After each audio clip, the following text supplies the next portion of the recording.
আসসালামু আলাইকুম। আমাদের আজকের গল্প শেষ অশ্বারোহী। লিখেছেন তারাপদ রায়।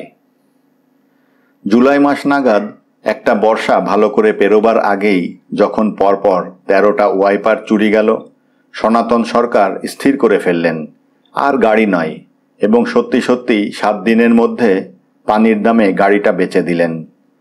গাড়িটা বেচে তার বিপদ কিন্তু আরও বাড়ল। থাকেন হাতিবাগানের কাছে।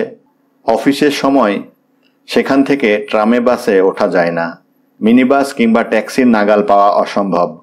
৫০ বছর বয়স হয়েছে সনাতন বাবুর। সারা জীবন নিজের গাড়িতে অফিসে যাতায়াত করেছেন। এখন এই শেষ বয়সে নাকালের এক শেষ। ২-১ দিন হেঁটে যাতায়াত করার চেষ্টা করলেন, কিন্তু তার ধাক্কায় রোদে পুড়ে বৃষ্টিতে ভিজে শয্যাশায়ী হয়ে রইলেন ১৫ দিন। রোগশয্যায় নিজের ঘরে চুপ করে শুয়ে বসে অবশেষে চিন্তাটা তার মাথায় এলো, তার একটা ঘোড়া কিনলে কেমন হয়। সেই কবে ছোটবেলায় পড়েছেন, horse is a noble animal. রোগশয্যায় ঘোড়ার কথা চিন্তা করতে করতে তিনি উত্তেজিত হতে লাগলেন। কত সুবিধে, গ্যারেজের দরকার নেই, প্যাসেজে বেঁধে রাখো, পার্কিং ফি নেই, পেট্রোল মোবিল লাগবে না, একটু ছোলা আর ঘাস জল হলেই হবে। তাও তিনি ঠিক করলেন বিকেলে অফিস থেকে ফিরবার পথে ময়দান হয়ে একটু ঘাস খাইয়ে আনাও চলবে, এবং সবচেয়ে বড় কথা, ঘোড়ার পার্টস চুরি যাবার কোনো ভয় নেই। চুরি গেলে আস্ত ঘোড়াটা চুরি যেতে পারে, কিন্তু সে প্রায় অসম্ভব। ঘোড়া চোর এখন দেশে আর না থাকাই সম্ভব, অন্তত কলকাতায় তো নেই। ২-১ দিনের মধ্যেই অবশ্য অনিবার্যভাবে পরবর্তী চিন্তাটা মাথায় এলো তার। প্রথম সমস্যা, ঘোড়া কোথায় পাওয়া যাবে। দ্বিতীয় হলো, ঘোড়ার জন্য লাইসেন্স লাগবে কিনা। এই ২ সমস্যার মুখোমুখি হয়ে সনাতনবাবু অসুখ ভালো হবার পরে আরও ৩ সপ্তাহ ছুটি বাড়িয়ে নিলেন। প্রথমটির সমাধান তিনি নিজেই করলেন। একদিন বেড়াতে বেড়াতে শিয়ালদা গিয়ে ছেঁকড়া গাড়ির কোচওয়ানদের কাছে আলাপ আলোচনা করে জানতে পারলেন কাটিহারের কাছে এক হাটে ভালো ঘোড়া পাওয়া যাবে। একজন বুড়ো গাড়োয়ান বলল, দার্জিলিংয়ে ভালো টাট্টু ঘোড়া পাওয়া যায়, দামও খুব কম। কিন্তু দার্জিলিং কিংবা কাটিহার থেকে কে নিয়ে আসবে ঘোড়া।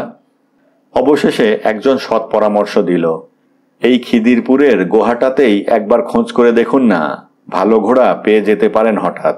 মোটের ওপর শিয়ালদার সহিস কোচওয়ান যারা আছে সবাই খুবই খাতির করল সনাতন বাবুকে। বহুদিন তাদের রুজির বাইরের কোনো লোক তাদের কাছে ঘোড়া সম্বন্ধে এত খোঁজ খবর করেনি। সহিসেরা খুব খুশি হলো বটে, কিন্তু আত্মীয় স্বজন পাড়া প্রতিবেশীদের নিয়ে খুব বিপদ হলো সনাতন সরকার মশায়ের। বিশেষ করে যখন তিনি ওই দ্বিতীয় সমস্যা নিয়ে ঘোড়ার লাইসেন্স লাগে কিনা খোঁজ খবর শুরু করলেন, সকলের ধারণা হলো তার সম্পূর্ণ মাথা খারাপ হয়ে গেছে। অনেকেই বলল, খুব খারাপ ধরনের ইনফ্লুয়েঞ্জা হয়েছিল, আজকাল এরকম খুব হচ্ছে, ব্রেনটা টোটালি ড্যামেজ করে দিয়েছে। যারা একটু অচেনা তারা অবাক হয়ে গেল। কি বললেন, ঘোড়ার লাইসেন্স? ঘোড়ার লাইসেন্স দিয়ে কি করবেন? ঘোড়ার গাড়ি ভাড়াটে গাড়ি করবেন? নিজে চড়বেন? ঘোড়ায় চড়ে অফিস করবেন? কোথায় অফিস? এসপ্ল্যানেডে? হাতিবাগান থেকে এসপ্ল্যানেড ঘোড়ায় চড়ে দৈনিক ২ বেলা? একটা সামান্য অনুসন্ধান করতে গিয়ে প্রশ্নের ঝড়ে ব্যতিব্যস্ত হয়ে উঠলেন সনাতনবাবু, এবং ২-১ দিনের মধ্যে সনাতনবাবু স্পষ্ট বুঝতে পারলেন ঘোড়ার, অর্থাৎ ঘোড়ার পিঠে কলকাতা শহরের রাস্তায় যাতায়াতের জন্যে ঘোড়া কিংবা তার মালিকের লাইসেন্স লাগে কিনা, অথবা ঘোড়ার পিঠে যাতায়াতে এই শহরে কোনো বাধা নিষেধ আছে কিনা, এই প্রশ্নটি খুব সোজা নয়। এর উত্তর কেউ জানে কিনা তার রীতিমতো সন্দেহ হতে লাগল। সনাতনবাবু সর্বপ্রথমে লালবাজারে গিয়েছিলেন। সেখানে তারা ডিসি ট্রাফিকের অফিসে পাঠালেন। ট্রাফিক অফিসে সবাই ধরে নিয়েছিল তিনি কোনো ৫ আইন ভঙ্গের মামলার তদবিরে এসেছেন। যখন শুনল ঘোড়া, সঙ্গে সঙ্গে তারা তাকে কর্পোরেশন দেখিয়ে দিলেন। সনাতনবাবু কর্পোরেশনে গেলেন। সেই অফিসটি একটু অন্যরকম। কোথায় অনুসন্ধান করতে হবে সেটা জানতেই তার ৩ দিন গেল। অবশেষে লাইসেন্স সেকশনে যেতে বললেন এক ভদ্রলোক। সেখানে গিয়ে একটু খোঁজ করতেই গোমহিষ এবং সারমেয় শাখার পাশে অশ্বেতর শাখা খুঁজে পেলেন। সেখানে সবাই বলল, হ্যাঁ, ঘোড়ার লাইসেন্স তারা অনায়াসে দিতে পারেন, কিন্তু ঘোড়ায় চড়ার লাইসেন্স এ বিষয়ে তাদের কিছু জানা নেই। এখান থেকে সেরকম কিছু দেওয়া হয় না। এখানেই এক ভদ্রলোক সনাতনবাবুকে পরামর্শ দিলেন, একবার রেস কোর্সে গিয়ে টার্ফ ক্লাবে খোঁজ করে দেখুন। টার্ফ ক্লাবের লোকেরা বললেন, আমাদের ঘেরা মাঠে ঘোড়দৌড়ের লাইসেন্স আছে। তারা ফাইল খুলে সনাতনবাবুকে সব লাইসেন্স সার্টিফিকেট দেখালেন। তারা কি ভেবেছিলেন কে জানে, বোধহয় তাকে কোনো কেন্দ্রীয় গোয়েন্দা দপ্তরের লোক কর কিংবা লাইসেন্স ফাঁকির ব্যাপার নিয়ে তদন্ত করতে এসেছেন বলে ধরে নিয়েছেন। খুব ভদ্রতা করলেন, চা জল খাবার খাওয়ালেন, কিন্তু কিছুতেই বলতে পারলেন না কলকাতা শহরের রাস্তায় ঘোড়ায় চড়ে যেতে কোনো লাইসেন্স লাগবে কি না। সনাতনবাবু নাছোড়বান্দা প্রকৃতির লোক, তার ওপরে বেআইনি কাজ করতে ভয় পান। বিনা লাইসেন্সে রাস্তায় ঘোড়া চড়া আইনসঙ্গত কিনা এটা তাকে জানতেই হবে। এবার তিনি নিজে থেকেই গেলেন মাউন্টেড পুলিশের দপ্তরে। ওরা তো মাঝে মাঝে রাস্তা দিয়ে ঘোড়ায় চড়ে যাতায়াত করে, ওরা জানতে পারে।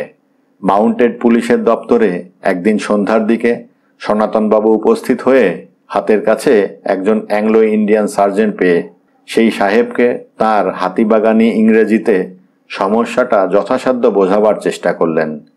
সাহেব চোখ গোল গোল করে সব শুনে কি বুঝলো কে জানে, শুধু একবার হাউ ফানি বলে পাশেই একটা 10 ফুট উঁচু ওয়েলার ঘোড়া ঘন ঘন নিঃশ্বাস ফেলছিল, তার পিঠে সনাতনবাবুকে ঠেলে তুলে দিতে গেল। সনাতনবাবু কোনো ক্রমে তার হাত ছাড়িয়ে দৌড়ে পালিয়ে বাঁচলেন, কিন্তু তাতে সমস্যার সমাধান হলো না। একটা সামান্য খবরের জন্য তিনি দিনের পর দিন অফিসে অফিসে দরজায় দরজায় ঘুরতে লাগলেন। সবকটা দৈনিক ও সাপ্তাহিক কাগজে প্রশ্নবোধক চিঠি পাঠালেন, কিন্তু তারা কেউ তার চিঠি ছাপালেন না। বাধ্য হয়ে সনাতনবাবু মুখ্যমন্ত্রী, লাট সাহেব এবং প্রধানমন্ত্রীর দৃষ্টি তার সমস্যার দিকে আকর্ষণ করিয়ে পত্র দিলেন। কিছুদিন পরে রাইটার্স বিল্ডিং থেকে উত্তর এলো, তার আবেদন উপযুক্ত ব্যবস্থা অবলম্বনের জন্য পরিবহন দপ্তরে পাঠানো হয়েছে। পরিবহন দপ্তর তাকে ট্যুরিজম দপ্তরে পাঠালেন। সেখান থেকে খোঁজ করে জানলেন তাকে পশুপালন দপ্তরে যেতে হবে, সেখান থেকে বন বিভাগ, সেখান থেকে কেন্দ্রীয় পর্যটন বিভাগ, সেখান থেকে আবার পশু বিভাগ, তবে এবার পশুপালন নয়, পশু চিকিৎসা বিভাগ। সনাতনবাবু ক্রমাগত ঘুরতে লাগলেন, আরও 2 মাস ছুটি বাড়িয়ে নিলেন। এই রকম অনেক ঘাটে জল খেয়ে সনাতনবাবু একদিন পশুক্লেশ নিবারণী সমিতিতে এসে পৌঁছালেন। তারা সব শুনে জিজ্ঞাসা করলেন, ঘোড়াটা কোথায়? সনাতনবাবু বললেন, ঘোড়া এখনো কিনিনি। তারা তখন বললেন, তাহলে এখন আমাদের কিছু করণীয় নেই, আমাদের এটা পশুক্লেশ নিবারণী সমিতি। আপনার কথা শুনে বুঝতে পারছি আপনার খুবই ক্লেশ হয়েছে, কিন্তু আপনার ক্লেশ দূর করার ক্ষমতা আমাদের নেই। অশেষ ধন্যবাদ দিয়ে সনাতনবাবু চলে এলেন। এই শেষ ঘটনার 15 দিন পরের কথা। ইতিমধ্যে আশ্বিন মাস এসে গেছে। শরতের নীল আকাশে ঝকঝকে আরবি ঘোড়ার মতো সাদা মেঘগুলো গ্রীবা নাচিয়ে ঘুরে বেড়াচ্ছে। এই রকম এক সকালবেলায় হঠাৎ হাতিবাগানের লোকেরা দেখল এক মধ্যবয়সী ভদ্রলোক টগবগিয়ে ঘোড়ার পিঠে চড়ে বেরিয়ে পড়েছেন। ঘোড়া অবশ্য আকাশের মেঘের মতো সাদা নয়, বাদামি এবং খুব বড়ও নয়, তবু তো সত্যিকারের ঘোড়া। শুধু রাস্তার লোকেরাই নয়, জানালা দরজা বারান্দায় ছাদে দাঁড়িয়ে আবাল বৃদ্ধ বনিতা সবাই সবিস্ময়ে এই অভাবিত দৃশ্য দেখতে লাগল। কলকাতার জটিল রাস্তায় ট্রাম, বাস, ট্যাক্সি, রিক্সা, পদাতিক ইত্যাদির পাশাপাশি কদম চালে এক অশ্বারোহী প্রফুল্ল বদনে চলে যাচ্ছে। মোড়ের ট্রাফিক পুলিশ জিনিসটা বেআইনি হচ্ছে কিনা বুঝতে না পেরে পকেট থেকে নোটবুক বার করে কি একটা লিখতে গিয়ে খেয়াল করলো ঘোড়ার নম্বর নেই। সে হতভম্বের মতো ট্রাফিক কন্ট্রোল বন্ধ করে দিয়ে অশ্ব এবং অশ্বারোহীর দিকে হাঁ করে তাকিয়ে রইল। বলা বাহুল্য, শ্রীযুক্ত সনাতন সরকার মশাই এই অশ্বারোহী। তিনি কি করে ঘোড়া সংগ্রহ করলেন, ঘোড়া এবং তার আরোহী অর্থাৎ নিজের জন্য লাইসেন্স সংগ্রহ করতে পেরেছিলেন কিনা শেষ পর্যন্ত ইত্যাদির বিস্তারিত আলোচনায় আমরা যাব না, কারণ সেটা সনাতনবাবুর স্বার্থের বিরোধী হবে। শুধু এটুকু বলে রাখি, সনাতনবাবু সাহসী লোক। আজ 2-1 দিন হলো মাত্র ঘোড়াটি একটি সাময়িক সহিষ্সহ সংগ্রহ করে এনেছেন। আজ সকালবেলায় সহিস ঘোড়াকে দানা পানি খাইয়ে লাগাম পরিয়ে দিয়েছে। এখন সেও সঙ্গে আসতে চেয়েছিল, কিন্তু সনাতনবাবু তাকে রেখে একাই ঘোড়ার পিঠে চড়ে অফিসের দিকে রওনা হয়েছেন। কে কি বলতে চেয়েছিল সনাতনবাবু তাতে এক বিন্দু কর্ণপাত করেননি। কর্ণপাত করার মতো কোনো কারণও দেখা গেল না।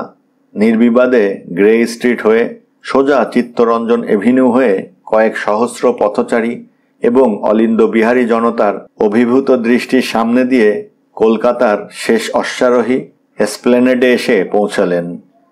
আগেই মনে মনে ঠিক করে রেখেছিলেন ধীরে সুস্থে কার্জন পার্কের পেছন দিক দিয়ে ঘোড়া নিয়ে সনাতনবাবু মেয়ো রোডের এক পাশে একটা ঘাসে ভরা জায়গায় এসে দাঁড়ালেন।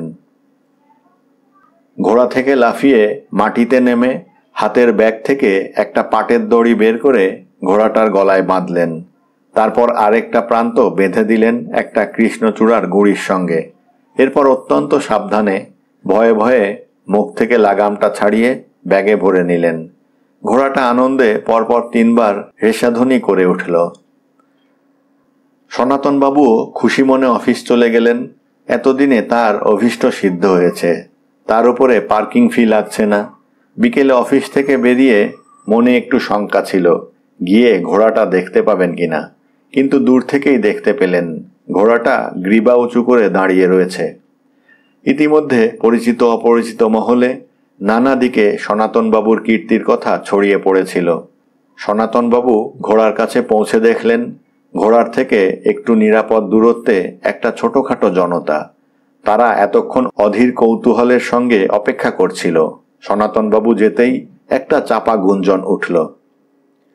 কোনো দিকে দৃষ্টিপাত না করে অত্যন্ত স্মার্টভাবে সনাতনবাবু ঘোড়ার দিকে এগিয়ে গেলেন। তার আগে হাতের ব্যাগ থেকে লাগামটা বার করে নিয়েছেন, কিন্তু লাগাম পরাতে গিয়ে বুঝলেন অসম্ভব। সহিস ছাড়া এ কাজ তার পক্ষে অসম্ভব। ঘোড়াটা এমনিতে নিরীহ, কিন্তু কিছুতেই মুখ খুলবে না, আর মুখ না খুললে লাগামও লাগানো যাবে না। অনেকক্ষণ চেষ্টার পর সনাতনবাবু ক্লান্ত হয়ে পড়লেন। কৌতূহলী জনতাও আস্তে আস্তে কেটে পড়ল। শুধু কয়েকজন তখনও দাঁড়িয়ে। সনাতনবাবু খুব মাথা খাটিয়ে অবশেষে ঘোড়াটার মুখের সামনে আস্তে আস্তে বৃদ্ধাঙ্গুল ও মধ্যমার সাহায্যে ছোট ছোট তুড়ি দিতে লাগলেন। যে কয়েকজন তখনও উপস্থিত ছিল তারা সম্পূর্ণ নিশ্চিত হয়ে গেল যে সনাতনবাবু সম্পূর্ণ উন্মাদ হয়ে গেছেন।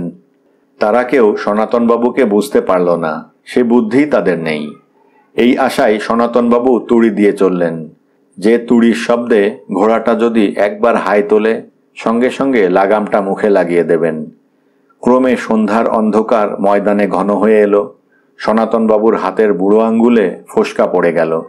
আশ্বিন মাসের আকাশের নিচে মেয়ো রোডের কৃষ্ণচূড়া গাছের ছায়ায় কলকাতার শেষ অশ্বারোহী বাঁ হাতে লাগাম ধরে ডান হাতে অক্লান্ত অনবরত ঘোড়ার মুখের সামনে তুড়ি দিয়ে চললেন। ধন্যবাদ।